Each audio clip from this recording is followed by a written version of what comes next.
ليش ما بدك تدعي مريم؟ خايفة؟ لا مو خايفة خجلانة؟ ولا خجلانة. لكن ليش؟ لأنه أنا الحق علي. كيف يعني الحق عليكي؟ انت وقت رحتي لهونيك كنتي عارفة انه هيك بده يصير معك؟ لو رحمة أبي وأمي إنه ما بعرف. أنا كان صار لي فترة قاعدة عنده وبعرف إنه هو بهذا الوقت بيكون قاعد لحاله. بس اضطريت إني أرجع لأنه كانت لحقتني الشرطة تبع السياحة. لك يا مريم انت اللي صار معك جريمة، جريمة مو انا المفروض اقول لك، انت ما بصير تسكتي عنها.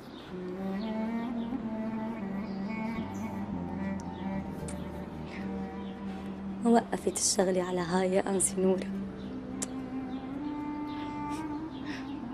من وقت ما راحت دارنا بالضيعة صار فينا 1000 جريمة وجريمة وما حدا سأل بحقنا. دارنا انهد فوق راس أمي واندفنت تحته، وأبي مات وهو عم يهرب فينا من الموت، وأخي الكبير تصاوب بس عروب وما بعرف هلأ بأي أبو قاعد وقديش عم يتعذب، والصغير مدري عايش مدري استشهد، واختها بتشتغل خدامة ببيوت العالم، وأنا تشردت بالشوارع.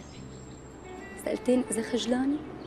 إيه بخجل إنه من بين كل شي جرائم صارت بحقي وبحق أهلي إجا أنا قعدت طالب بس بهذا الحق. شو بتحكي أنت يا أنسي نورة؟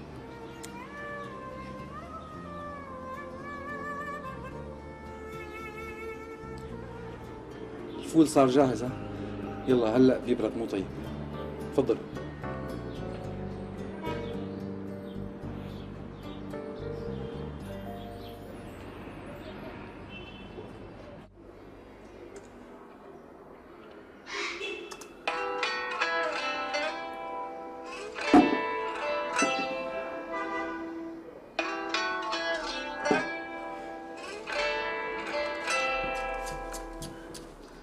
حضرتك واعية؟ ايه مالي زمان.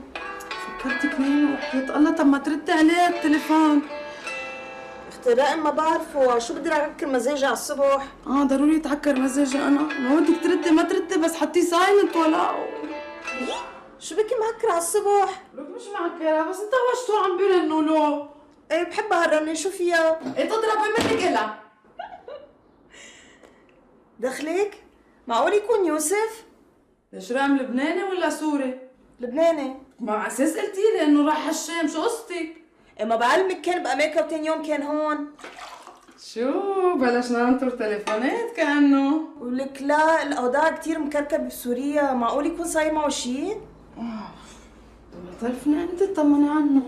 ما عندي نمرته بالشام. وعلى فيسبوك شيلك شيء. ما ظهر ولا كتب شيء. عم تراقبي له صفحته كمان. رايحة فيه على الاخر انت يا بنت. عن جد لك محدودة، عم بقول لك عن جد بالي مشغول. بتعرفي شو بدي الو صباح النور.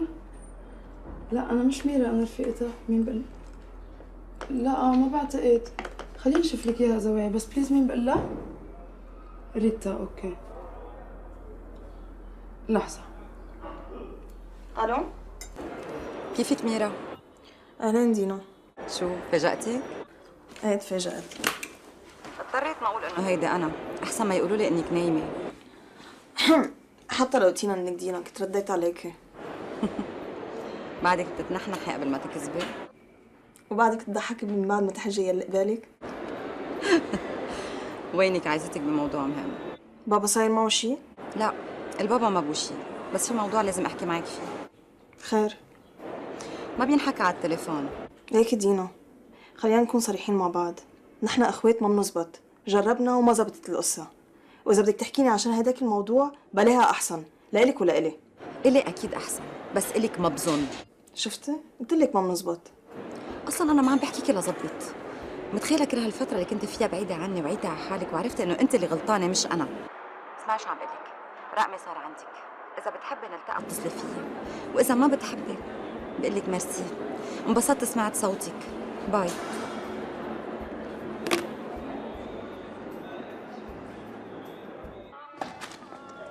وينك عمي؟ ايه يا عمو؟ يرضى عليك كل شهرين ثلاثة جيب لي الصندوق مشان اعمل له وش كمليكا مشان يضل عمي وجه. ان شاء الله ان شاء الله. شكرا عمو، يسلم ايديك. شرفت حبيبي، الله معك. وين اخو عبدو؟ وين مسلحب مثل النمس؟ خوف ولا رعبه؟ من مين بدي خاف منك؟ لسه امبارح انت اكل برتيه مثل فراق الوالدين. هلا بدي سدك اياها، تعال. انا ارجع بدي الحق الصيدليه قبل ما تسكر. لو تعال اقول لك يطعمك الحج والناس راجعه من الصيدليه مسكره، هلا كنت هنيك انا، شو لازمك؟ لازمني حبه ضغط. ايه بعطيك من عندي وبكره بتروح بتشتري. فوت يلا شرف ابو عبدو، شرف. اهلا وسهلا. من اي عيار عم تاخذ؟ والله ما بعرف، يعني عندي كذا علبه برجيك يا هون ونقي على كيفك. هذا للسالمه الولاء وذاك من الولاء. وانا عم بقول ابو سامي من له الهمه، عم تاخذ فيتامين يا حصان؟ هي بالذات ما بقدر بلاها، يقبر قلبي سامي كل شهر بيبعث لي علبه. اذا على بالك بعطيك كم حبه. لا بخاف ما قدرنا اذا تنشطت. ليش باقي فيك شيء يتنشط؟ على كل هلا من البرتيه اللي حتصك اياها ما حتنام بالليل. هي السكري هاي؟ ايه هذا للسكري. ايه اي ما بيسوى. ضليت سنه كامله اخذ منه، ما في غير يرتفع السكر معي. خذ من عندي احسن، جرب هذا احسن لك. بركي تضررت منه اكثر ما انت بتضرر هلا. قال يعني رديت لي اياها يعني. خذها خليها عندك. ابو سامي بيوجعوك مفاصلك؟ والله وقت اللي بيصير برد ما بينيموني بالليل. ايه خذ من هذا. عليم الله قبل ما اخذ منه كنت لما امشي بالليل يفيقوا الاولاد على زقزقه عظامي. اذا معك زياده اترك لي شي حبه حبتين. اذا بتعطيني كم حبه فيتامين تكرم عينك. مساء الخير. مساء الخيرات. بيقول لك بابا اذا بدك تيجي تحضر النشره عم يقولوا اليوم رح يعلنوا عن عفو جديد. يلا يا رب، يلا يا رب، ادعي له يا ابو سامي، ادعي له بركي هالمره بشمله العفو. يلا الله يجبر بخاطرك فيه، الله يفك اسره بجاه وجعك. عفوا يعني فيك توضح لي اكثر، لانه حاسس حالي بصراحه عم بفهم غلط عليك. يعني انا ما عم بفهم شو اللي حكيته غامض. مش قصة غامض بس غريب. شو الغريب؟ يا اخي بالوقت اللي كل شركات النقل عم بتحول عن مرفأ اللاذقية وعم تدفع مصاريف زيادة لحتى تحول عن الخطر بمرور بضياع بالأراضي السورية، جاي أنت تعمل العكس. وين المشكلة؟ المشكلة إنك عم بتخاطر. على علمي أنا شركات التأمين ما عم بتغطي حوادث السطوة اللي عم بتصير على القوافل التجارية بحجة إنها تحت بند الإرهاب. لك يا أخي يعني أنت بدك تخاف على بضاعتي أكثر مني. ما عم بفهم عليك يعني. لا عفوا يا أستاذ، ما هيك قصدي. بالنهاية هذا شغلك ورزقك وأنت حر، بس أنا واجبي إني حذرك من مخاطر النقل بهالفترة. لا تاكلها، لأنه أصلا البضاعة اللي بدنا ننقلها يعني ما حدا له طمع فيها. لا اللي بده يستر عليها مش ضروري ياخدها ليستخدمها. عم بسمع كتير قصص وروايات عن أتوات عم تضطر شركات النقل إنها تدفعها هون وهونيك لحتى تمرق بضاعتها. هلا الحقيقة إنه هذا الكلام فيه مبالغة شوي، ما بخبي عليك صار حادثة حادثتين، بس عموما إنه طريق النقل والعبور مأمن. بعدين أنا يعني شو هالبضاعة اللي بدي نقلها؟ يا دوبها بتطلع كونتينر واحد أو اثنين. بعدين أنت بدك تفكر بالقصة، أنا إذا بدي أنقل هي البضاعة على العراق عن طريق البحر يعني رح تكلفني كثير. خلص أخي مثل ما بدك. قلت لي البضاعة جاي من قبرص؟ أي نعم.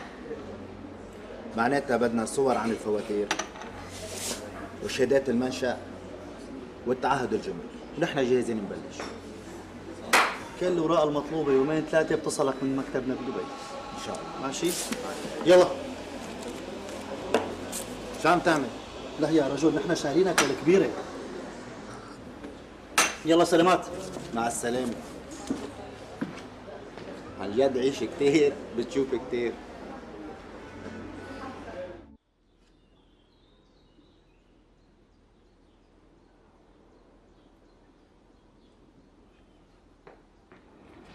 استاذ راجع انا رايحه لسفل النزلي وراجعه. لوين شو رايح تسوي؟ بدي اجيب دواء للجري معنا. ايه خليكي هلا المسا وانا وراجع بجيب معي. ايه ومعنا شاي كمان للانسينوره بعد اكله الفول. ايه بدي معك هلا بدي انزل اجيب شاي، انا بنزل. خلص انا بنزل، ما حخليك تتركها وتنزل. شعب صفر منزلة. مريم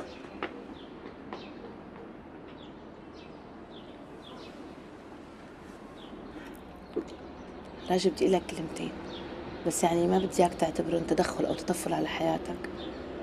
انا حاسه انه وجود مريم هون يعني ماله كتير.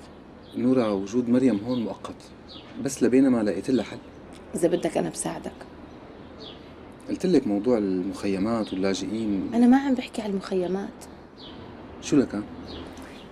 هلا بالامم المتحده عاملين برنامج لاعاده تاهيل المغتصبات وللبنات اللي تعرضوا لعنف جسدي هلا بالاحداث. لشي وافقت انها تدعي؟ لا، بس على القليله لازم تخضع لعلاج. راجل الاغتصاب حاله كتير بشعه. هلا انت ممكن تكون شايفها منيحه او خلص تجاوزت الازمه، بس هذا ما بيعني انه القصه ما رح تترك عندها اثر كتير كبير لقدام. طيب اوكي، اعملي اتصالاتك وخبريني. ما قلتي لي كيف ابنك رامي؟ منيح حبيبي، ماشي حاله. بيشبهك ولا بيشبه ابوه اكثر؟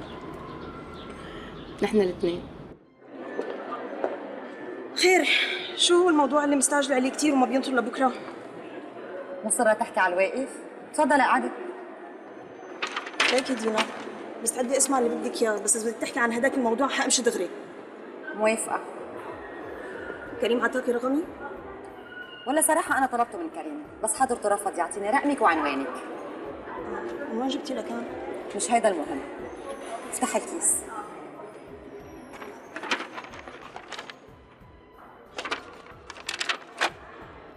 هيدي صورتك؟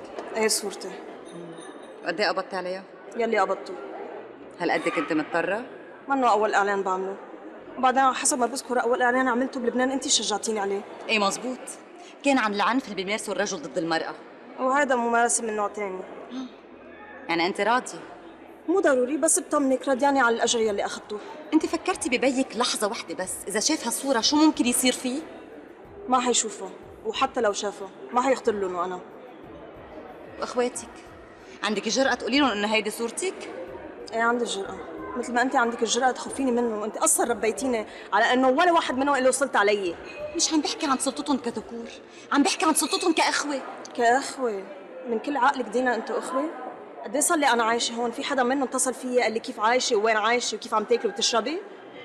اسمعي شو بدي أقول لك، اللي عم تقوليه كثير غلط، انت فايقه كثير منيح انه حضرتك اللي ضبيتي شنطك وفليتي من دون اي سبب، هيدا اللي وصلك لهون، والا ما كنت في مجال ما بقى تفتحي الموضوع؟ انت اللي فتحتيه. اسمعي شو بدي اقول لك، ما بتتحركي من هون قبل ما نلاقي حل لمصيبتك. انت شو عم تعملي؟ عم تنتقمي من حالك، من اخواتك؟ شو اللي عم بتفكري تعمليه؟ انت جيت على البين لتعملي ممثله مش ارتيست. اسمعي، انسي لي بيك، انسي لي اخواتك، انسي لي الدنيا كلها. انت كيف بترضي تصوري حالك بهيدي الطريقه؟ كيف رضيتي تتصوري بهالطريقه المبتذله المرتة النجويه؟ مين هي الشركه اللي صورتي معها؟ وانو العقد؟ شو هو الكونترا؟ شو هي البنود؟ اليوم صورتك نزلت على علبه لانجريه، انت بتعرفي بكره وين ممكن يحطوها؟ باي طريقه ممكن يستعملوها؟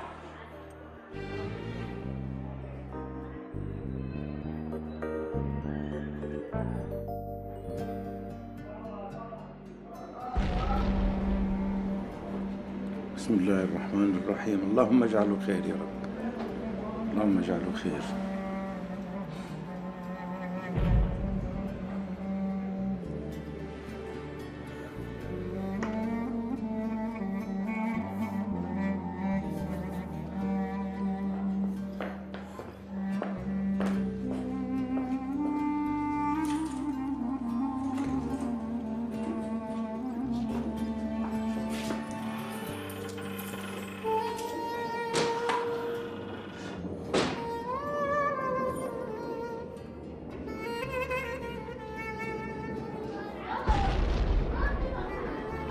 الله يكون بعون العالم، الله يكون بعونهم اللي قاعدين تحت اللطم.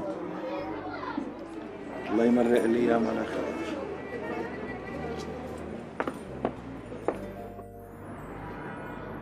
شو بعد ما رجعت الماما؟ اتصلت فيها رح تتأخر كمان ساعة. ليش في شيء؟ بتكون التقيت مع حدا من أصحابها. طيب أنا بدي أظهر شي ساعة زمان، بدك شيء؟ ما تتأخري ايه؟ باي حبيبي.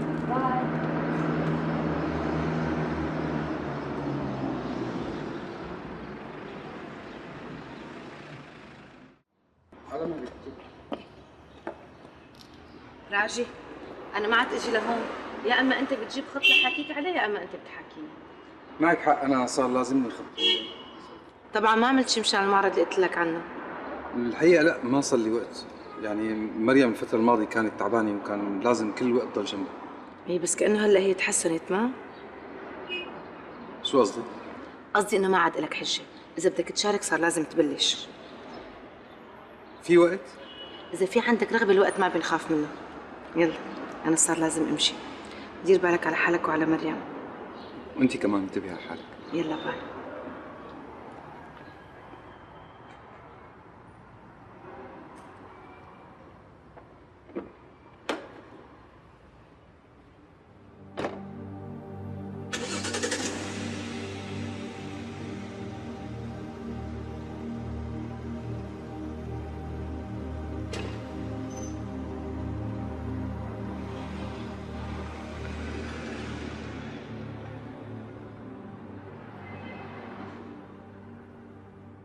ما فهمت على شو معترضين يعني؟ مش معترضين على شيء يا سترين، ما تفهمي من كلامي انه في حدا معترض، بس في انزعاج ما بخبي عليكي عند المعدين وخصوصا عند رياض. عم بحس انه المسؤوليات عم تنسحب من ايديه وانه ما بقى له شغل. بعدين ما تنسي انه هو المعد الاساسي للبرنامج وحقه يكون له رايه. انا ما منعته يقول رايه. ما منعتيه، بس كمان بطلت تسمعي له. بعدين لما رحت اعطيتيه مهمه الريبورتاج واختيار ضيف الحلقه لكريم خلى الكل يحس انه شو؟ مش عم بفهم انا، وين المشكله؟ الحلقه بتحكي عن اللاجئين السوريين ومعنا معد اساسي سوري، انه شو ما بنستفيد من وجوده؟ انا معك بهالشيء، بس ما بدي حجمه يغطي على غيره خصوصا على رياض. ما بدي هديك يعمل شي ردة فعل بلا طعمه. ردة فعل مثل شو؟ مثل انه يروح يخبر الاستاذ سالم، وانا وانت بنعرف انه الاستاذ سالم منه فاضي للتفاصيل الصغيره والاساس ما لازم ندخلوا فيها. شو بفهم من هذا الحكي؟ خلينا نشيل كريم من الوجه، وجوده على راس فريق العمل عم يستفز البقيه وما في داعي. شو رايك؟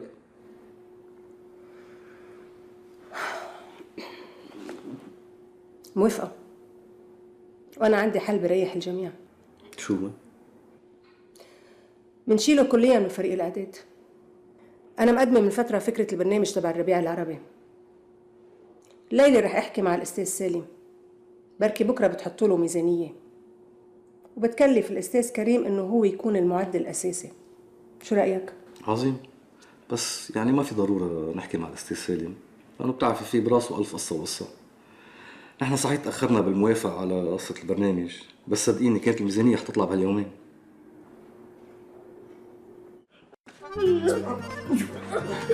يا كريك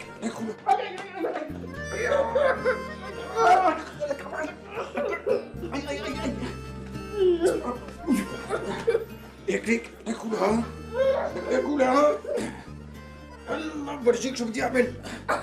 شكل الباب تركيه. طيب شو رايكم تاخذوا استراحه لانه العشاء صار جاهز؟ ما لنا شو عالي. الا قوم عندي. تعي سبتوا لها وياك. تعالي. بدك ياني؟ سوري بيبي. وحي.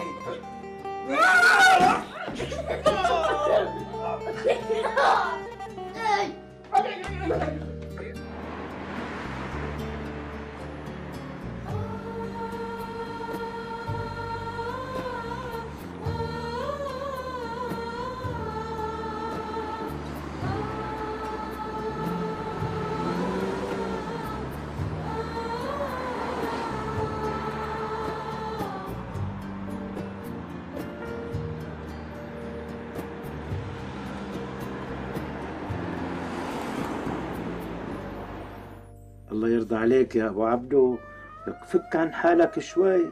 قديش بدهم نخلوه عنده يعني اذا ما طلع بهذا العفو بيطلع بالعفو الجاي. بدك الله يعطينا عمر. العمر الطويل ان شاء الله. يلا عن اذنك. سعادتك قوية يا ابو سامي، لا تهملها. ها لا ان شاء الله بكره الصبح رح اروح شوف الدكتور خالد. تصبح على خير. وانت من اهله. مع السلامة. ايه اسمعوا على هالحكي، لولا هلا هالمخلوقة هديك المرة كنت رحت فيها. لك عيب ما افتح لها الباب. مريم انا ما عم اقول لك لا تفتحي لها لنورة تحديدا، انا عم اقول لك لازم قبل ما تفتحي تسالي مين. سالتي مين؟ لا ما سألت. وهذيك اليوم الصبح نفس الشيء. هي اسمها لا مبالاه. لا مو اسمها لا، هاي اللي عم تحكي عنها انت، بس انا بعرف مين اللي جاي من دعسة اجره. مريم، عرفت انك مالك رح تصدقني. لانه هذا حكي ما بيتصدق، ومن اليوم ورايح ما بتفتحي الباب لتسمعي صوتي عم اقول لك هذا انا. حاضر. ما أنا رح نروح يعني لمطرح اليوم؟ لا اليوم بلا.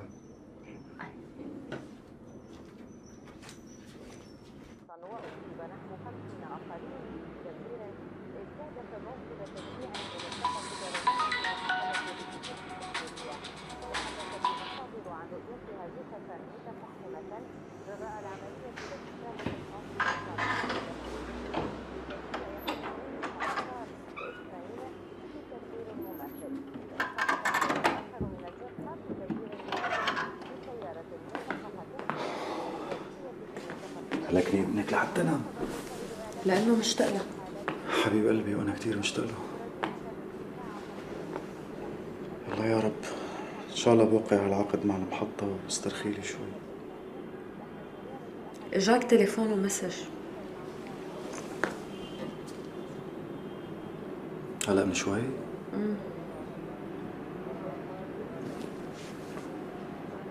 لا مو معقول. مو معقول. يعني كأنه ما صدقوا امتى يكلفوني رسميا بالحلقة لحتى صاروا بدهم يحطوا كل الحمل علي. شرفي هي السيد راجع بده اياني. هلا؟ خير يعني شو في؟ قال بده اياني انزل شيك على المونتاج النهائي تبع لقاء الشيخ الأردني. مو معقول.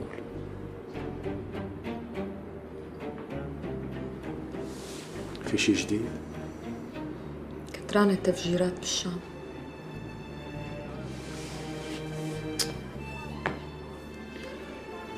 الله يكون بعون العالم والناس.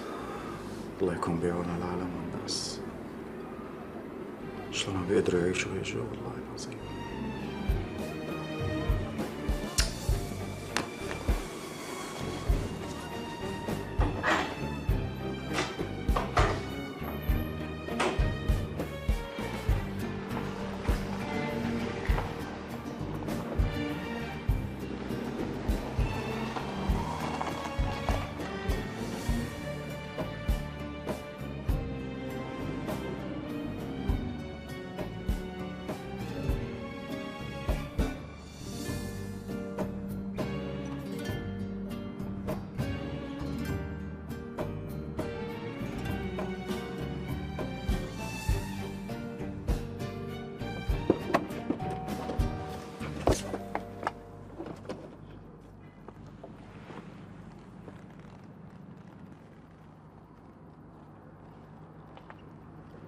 ربا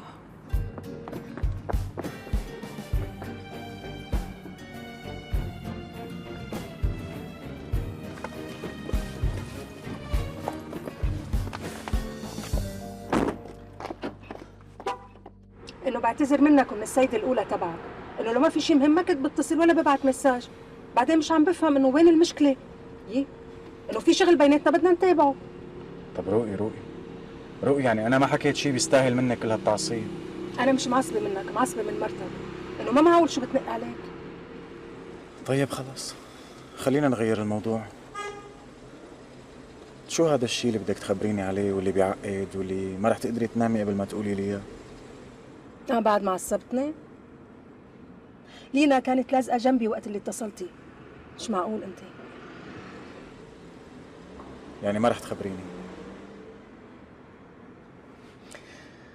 بهالكم يوم رح يتصلوا فيك من التلفزيون ويعفوك من مهامك من البرنامج الأول ويوكلوك بلش تشتغل على البرنامج الثاني وتكون المعد الأساسي تبعه. عم تمزحي؟ ريم ما بتمزح بهالقصص. كيفني معك؟ فظيعة. بعرف. شو هالخبرية بتستاهل احتفال ولا بردك على البيت؟ طيب ماشي. لوين؟ لوين ما بدك.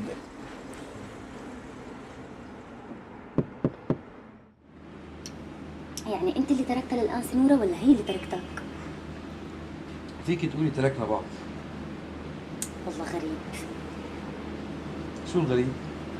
يعني انه انتوا اثنين ولادين حلال وحلوين ولايقين لبعض، ليش لحتى تتركوا؟ قصة قديمة، صار لها يمكن شي 10 سنين. بس بتعرف هي لساتها لهلا بتحبك. كصديق مو أكثر. هي قالت لك؟ لا، لك شو عرفك؟ مريم نورة متجوزة وعندها ولد. ما دخل، هاي خالتي صفين جابت من جوزها ابراهيم 9 اولاد ولهلا بتحبه لصالح. مين صالح؟ ابن خالتها.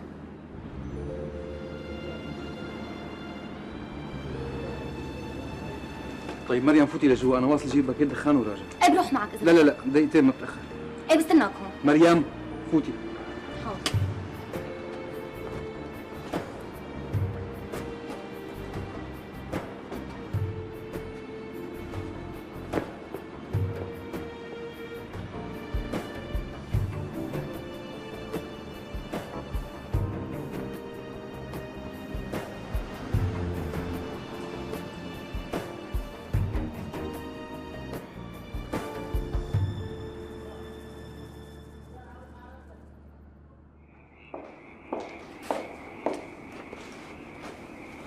حبيبي ما قلت لي شو صار معك بالنسبه للبيت؟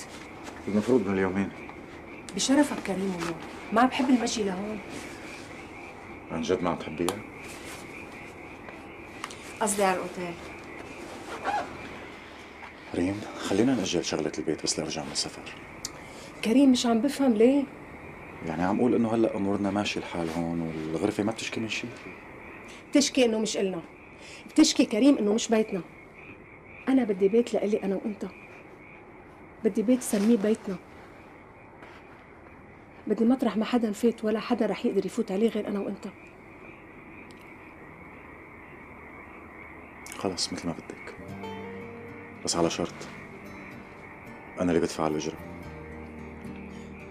لك يقبرني الرجال انا اللي ما بيقبل الا ما يكون هو صاحب البيت. خلص انا بدينك المصاري وبس تقبض تعطيني اياهم. لو بتعرف شو عم بحضر لك اشياء حلوه بهالحياه كنت بتستعجل اكثر مني.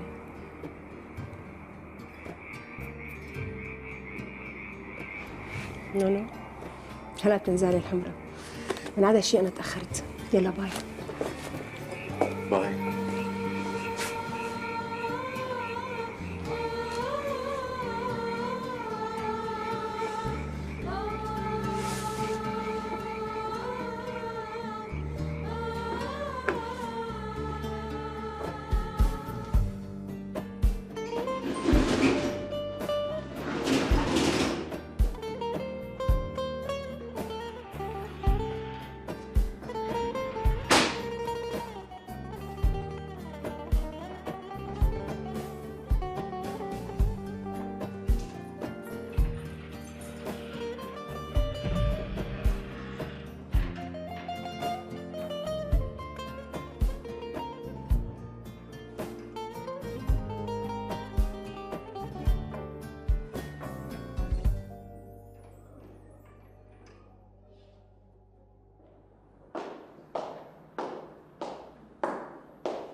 هيثم انا رايحه، بدك شيء؟ سلامتك يا قلبي، انتبهي على حالك، شو هالحالات؟ لوين؟ عند رفيقتي. انطريني بركي بتاخديني على طريقك. لا ما في انطرك، ديجا تاخرت. معها حق، كان المفروض تحضري حالك من قبل.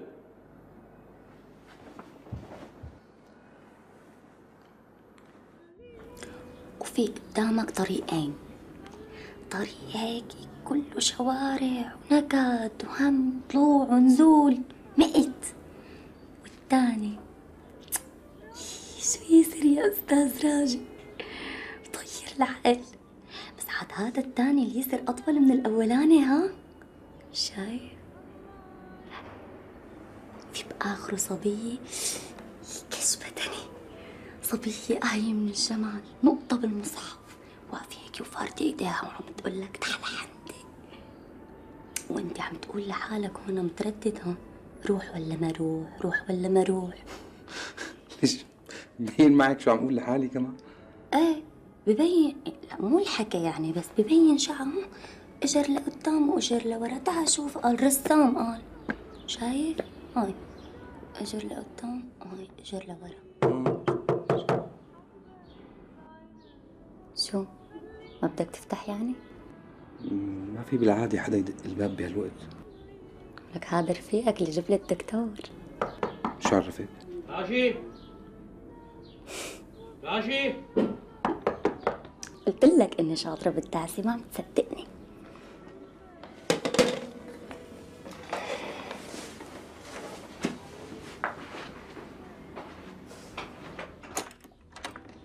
يا زلمه، طب كل ما واحد بده يحكي معك كلمه بدك ترقه مشوار؟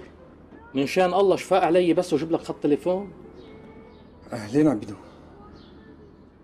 يعزمني لجوا يا تفضل نروح على القهوه، ما حتوقفني على الباب. الطقطقط شو بدك؟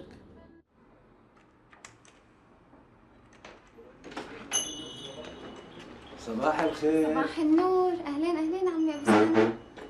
هذا المؤاخذة تأخرت شوي عن الموعد. جا الدكتور خالد؟ لا ولا لسه، كان بطريقه لهون بس اتصلوا فيه من المشفى بحالة اسعافية، اضطر يمرق.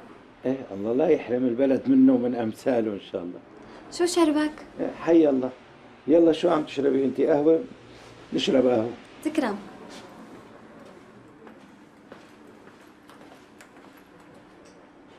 تجوزتي ولك يا فيوليت؟ لا والله لسه يا عمي ابو سامي. حواليك شي عريس؟ في شي مواصفات معينة؟ يقدر ياخذني من هالبلد ان شاء الله على جهنم الحمراء. لك لمين بدكم تتركوا هالبلد؟ لك يا عمي ما عم بعرف. يا تفضل. يسلمون ان شاء الله من يد ما نهدمها يا رب.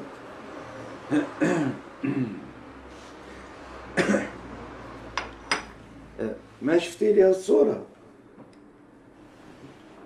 مين هدول؟ لا تقلي هاد الدكتور خالد. يوم اللي نجح بالبكالوريا. شو كان صغير؟ ما سألتيني مين اللي واقف جنبه؟ اللي لابس مقلم على يمينه، على يمين. مين؟ ابني راجي. مو كانوا بنفس المدرسة وأخذوا البكالوريا سوا، وعملنا له نقف الدين حفلة مطنطنة لهلا أهل الحارة عم يحكوا فيها. عندي صورة من هذيك الحفلة، إن شاء الله تكون جايبها معي. حظك منيح، جايب الألبوم كله. هي بدك تقولي صورة بالأبيض والأسود كانت، ولا خلي تصفحيه كله. وإذا يعني شي صورة ما عرفتي مين اسأليني عنها. ليش لا؟ شو فيها يعني؟ أنا هذا النوع من الشغل ما بحبه. شو مشكلتك معه؟ بس فهمني انه عادي مثل لوحاتك ترسمها، بس بدل ما ترسم على المرسم بتكون عم ترسم على الحيط. لا عبيدو مالي مصلحة.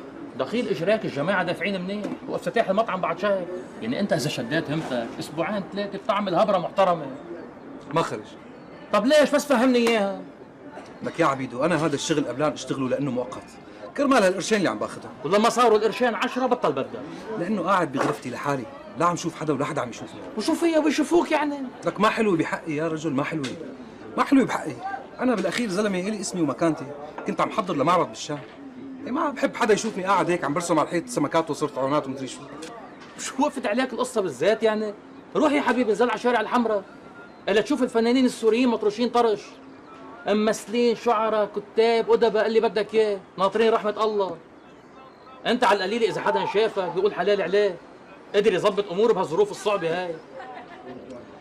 والله ما بعرف شو بدي اقول لك. خلص اخي اترك لي اياها 4-5 ايام لحتى اصفن فيها.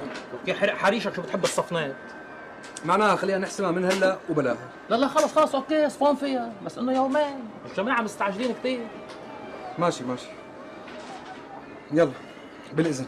وين بدك تستأذن؟ اقعد. بدي اروح كمل اللوحه اللي بين ايدي. اوه اي لوحه؟ اللي على المرسم ولا اللي على التخت؟ عبيدو بتعرفني ما بحب هالتسميعات. ليه؟ وله عين يزعل كمان. وقفتني على الباب كلمه تفضل استحيت تقلي، بدل ما تعرفها علي وتقول لها هيدا الشاب المحترم يلي جاب لك الحكيم انت منقوحه على التخت. بينشاف الحال فينا خيي راجي ولا؟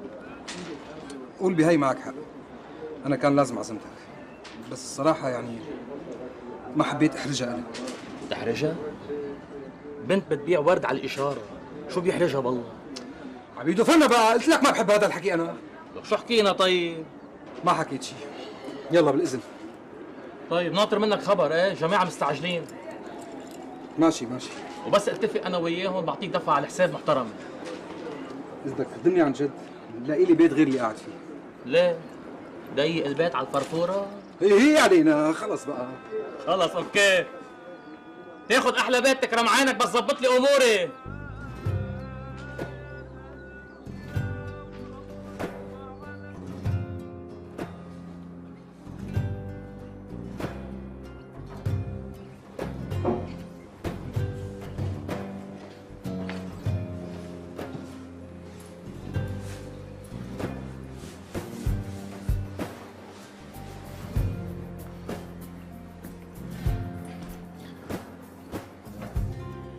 والله الواحد ما عاد عم يعرف الدج وين عم بيصير. بيطلع الصوت تفتكره من جهة المطار، تطلع تسأل الجيران بيقولوا لك لا هذا من قاسيون. تسمع تفجير بتقول هذا بالمهاجرين، بيقولوا لك لا المدفع بالمهاجرين، قنبلة بتنزل بالحجر الأسود. إذا هيك الصوت وقت اللي عم تطلع القذيفة، شو عم بيصير وقت اللي عم تنزل؟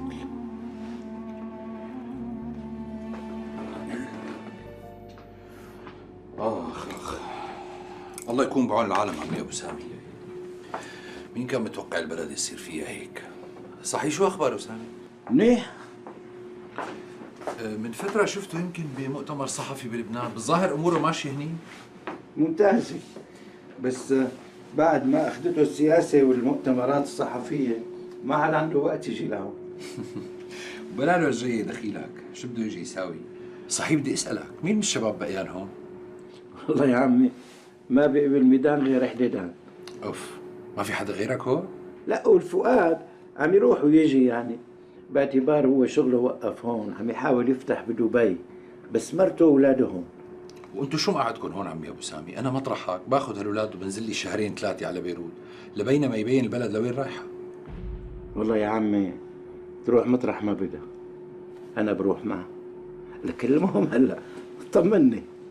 والله يا عمي ابو سامي انا ساعدتك ما عجبتني، رح اطلب لك صوره اشعه للصدر، انت انزل على هالمركز اعملها ولا تعذب حالك وترجع تجيب لي النتيجه، انا بحكي معهم بيبعثوا لي الصوره لهون وبخبرك شو النتيجه. اوف، لهالدرجه المكنه تعبانه؟ ايه والله، وبدها مدارايه كثير. شوي تاني هلا خوفتني. قلت ما كنت تخوفني انا وصغير، يلا فرصه الواحد ياخذ بتاره. صحيح على فكره امبارح كنت قاعد عم رتب شويه صور بالصدفه ليك الصوره اللي طلعت معك. بس الله هذيك الايام. ما سالتني من اللي صوركم اياها؟ ايه انا.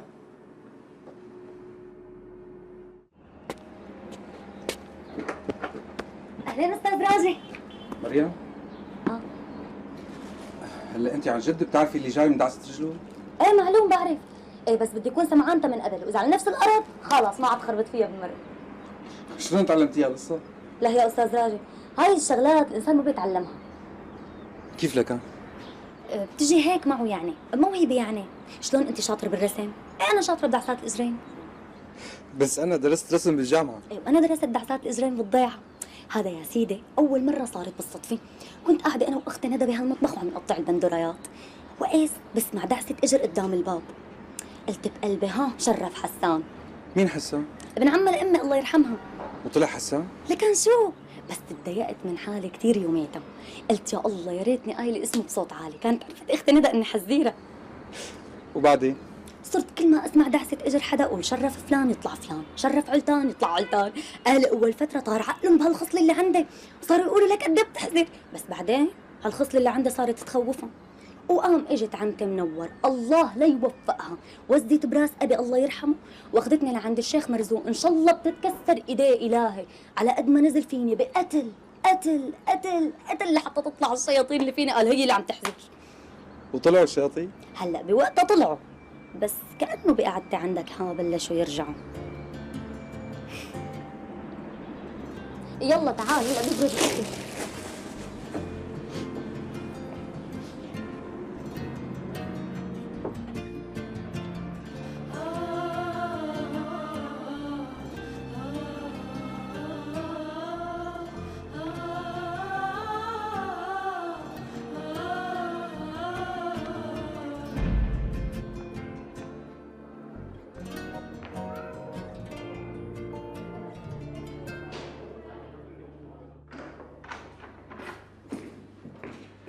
عملوا حسابكم على الساعة 10 قبل نحضر الفيلم سوا. فيلم بعقد حضرته بدبي ووقعت حالي من هونيك انه نحضره سوا بلا ارتباطات. بحبكم انا. اوكي يا حبيبي.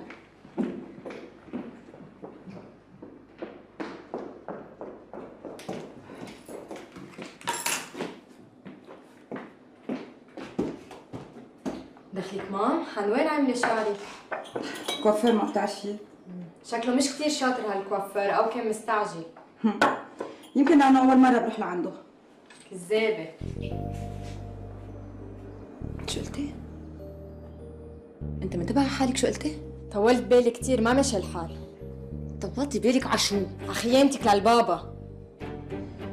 انت مريضه، انت بنتي صرتي مريضه بالشك. انت مريضه بالكذب، طلعتي من هون ظهري على بيت عشيقك يلي اسمه غسان. شو عم بتقولي؟ ما تركت طريقه الا وجربت وقفك فيها، بس ما قدرت. ما رح اقدر ضل عم راقبك ولا اعرف اخبارك، واكيد ما رح صدق اذا وعدتيني تبعدي عنه. عندك شغلتين، يا بتسافري مع البابا يا بخبره. معك من هلا لتخلص فرصته، بعتقد في وقت كافي. بتمنى ما تعتبريها فرصة لتروحي تودع عشيقك، لأنه باللحظة اللي بتفوتي فيها عشقته يلي بالطابق الأول رح كون أنا عم دل بيي على مطرحك.